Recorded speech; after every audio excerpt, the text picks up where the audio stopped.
2015. In another year of extraordinary challenges for the world community, the United Nations turned 70. A time to look back at its founding document, the Charter, and to create a new vision of a future in peace and dignity. In September, member states united to adopt Agenda 2030, promising they would act on a transformative vision by setting 17 sustainable development goals that span education to gender equality, to good governance, and sustainable energy for all. The mission is to end extreme poverty in all its forms over the next 15 years.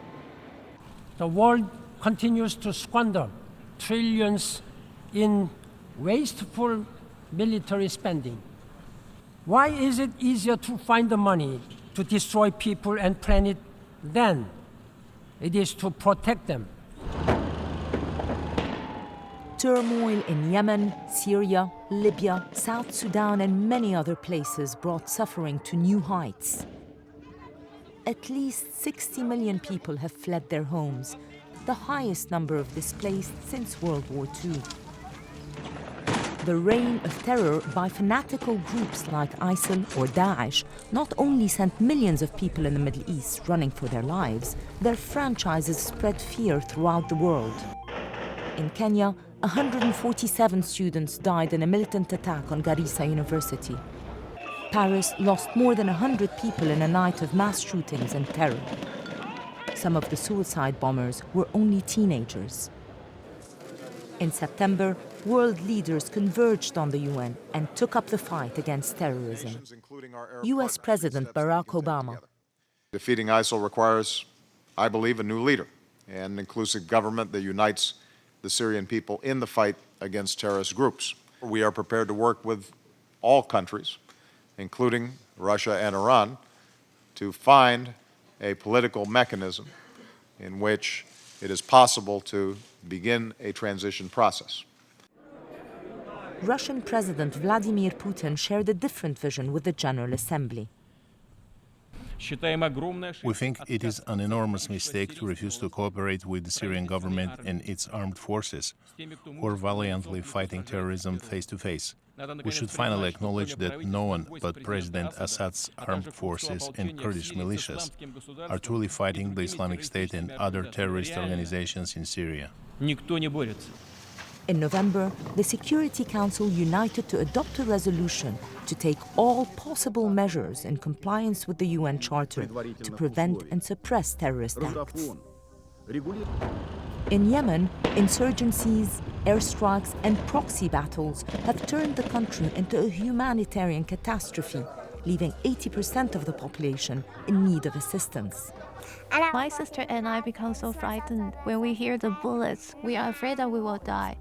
I do not like war, I like peace. In December, during UN-sponsored talks in Switzerland, a temporary suspension of hostilities in Yemen was announced.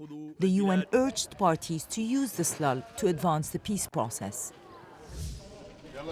In Libya, the UN brokered an agreement to form a new unity government after months of difficult talks between the rival parties. But conflict continues. Waves of terror hit Nigeria, where Boko Haram has killed more than 20,000 people in the last 6 years. 2.5 million people either fled across borders or are homeless in their own country. In the Central African Republic, violence has continued, disrupting the political process and hindering the vital work of the humanitarian agencies. Peace talks in South Sudan. But fighting continued in various states despite a ceasefire deal, leading to yet another round of peace talks. Despite Burundi's election to the UN Human Rights Council, their own presidential elections in July were overshadowed by allegations of human rights violations. More than 100,000 Burundians have fled the country, many of them across the lake to Tanzania and Rwanda. Signs of success in Western Africa. The number of Ebola cases has declined dramatically. Observers state Palestine now proudly flies its flag on UN premises. Historic nuclear agreement with Iran. 6 major powers agreed to lift sanctions they had imposed on Iran if the country promised to scale back dramatically its nuclear program. In another breakthrough, the people of Myanmar went to the polls in November's historic election that returned the party of Aung San Suu Kyi to power. Meanwhile, in Nepal, a devastating 7.8 magnitude earthquake presented unique challenges to the people and the UN and its agencies.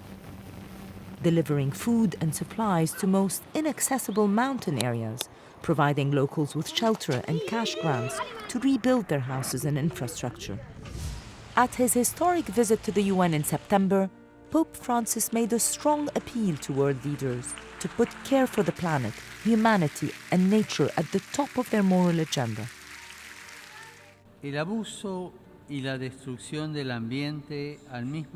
The misuse and destruction of the environment are also accompanied by a relentless process of exclusion.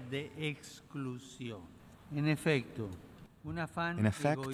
a selfish and boundless thirst for power and material prosperity leads both to the misuse of available natural resources and to the exclusion of the weak and disadvantaged. 2 weeks of tireless negotiations at the United Nations Climate Change Conference in Paris led to a moment of triumph. For the first time, 195 countries adopted a universal agreement to curb emissions, strengthen resilience, and join hands to take common climate action. All countries agreed to hold the rise of global temperatures well below 2 degrees Celsius. Uniting in blue, the world remembered the 70th anniversary of the United Nations. New challenges wait in the next decade.